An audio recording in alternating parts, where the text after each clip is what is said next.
Welcome to Toronto. Great to have you here, Thank Holliday. you. And you did a wonderful job in this movie, I have to tell you. Thanks. You're welcome. What was your reaction when you were, given the role, or just to find out about these amazing heroes and what they did? It was the script was great. The script was it was an amazing story to read, but it wasn't but I don't think I quite understood the scale of it on the page until it was when I went to Chatham for research to the place where it took place, and Yes. they still have as kind of like a museum piece the actual 36-500 boat that they rescued all the guys on that day. Well, it's still tied to Chatham Pier, and it's tiny but in the movie we replicate the boat like almost exact. I think it was like pretty exact. Yeah. And it's so small. I mean, it seems amazing that would even be a legal 12-man boat, let alone having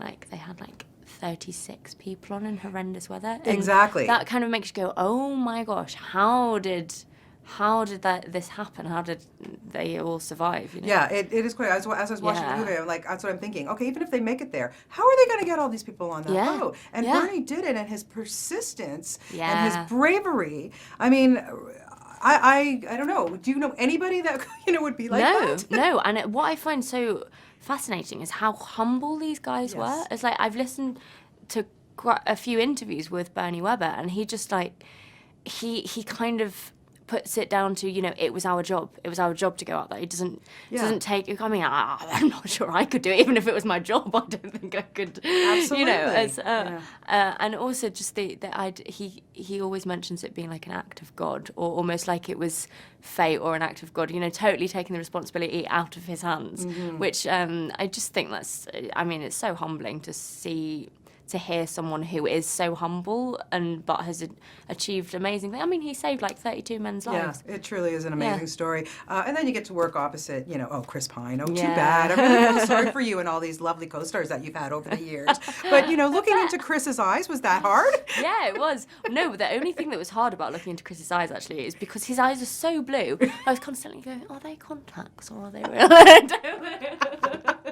Getting completely distracted. No, they're real. No, they're real. Thank you, everybody. They're real. I spent enough time going, no, real. But your relationship with him seemed very genuine. He seems like somebody very easy to work with. Yeah, he really is. He's so open and so friendly, and it was great, sort of creating this relationship together. I think from our first rehearsal, we both kind of immediately fell in love with the relationship between Bernie and Miriam, because just the idea of that they met over the phone, and they had in real life as well. They had a phone relationship before they even knew what each other looked like, and had such a particularly Miriam had such an instinct towards the relationship, and it and they were together for until the end, and I think there's something incredibly sweet about that. Did you collaborate or talk to anybody from the family to get a sense of Miriam, or tell me about that? Yeah, so I met, I was privileged enough to get,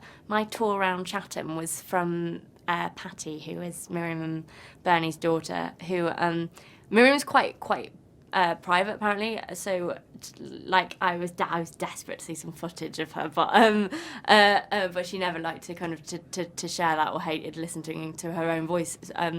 But Patty, just that even, I don't think Patty quite understands how much help she gave me, because she was just telling me basic things about her mum, but it's just the words that a family uses to explain someone that's so close to them just means so much. And after meeting Patty, I really did, the character of Miriam totally popped off the page, and I was like, oh, I get it now, I know who she is now. Yeah, that's wonderful. I'm sure that they're thrilled with your performance. I have to say, you're just so wonderful. You've done so many amazing roles over the last few years, and things that have just really, coming to the forefront, and people are getting to know who you are. But what role for you pretty much changed your life so far?